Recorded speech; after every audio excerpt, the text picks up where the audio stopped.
Viral di media sosial, sebuah rekaman video memperlihatkan sejumlah warga desa Balongwono, Trowulan, Mojokerto, Jawa Timur yang mengusir satu keluarga lantaran berkomplot menjadi polisi gadungan. Dalam video yang diunggah oleh akun Instagram @terangmedia, terlihat para warga beramai-ramai mengepung dan menyoraki muslikin sekeluarga. Pasalnya, warga geram atas tindakan mereka yang sempat menculik 5 pemuda desa itu. Warga resah atas penangkapan kawanan polisi gadungan di desa, Sabtu, tanggal 7 Mei tahun 2022 lalu.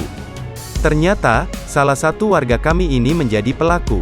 Warga merasa pelaku mencoreng nama baik desa, ujar Kepala Desa Balongwono, Puji Wahyu Ningsih.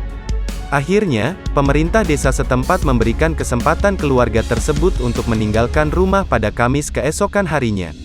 Namun, warga menolak dan ingin jika mereka pergi dari kampung malam itu juga. Sontak, unggahan video itu mendapat perhatian dari warganet.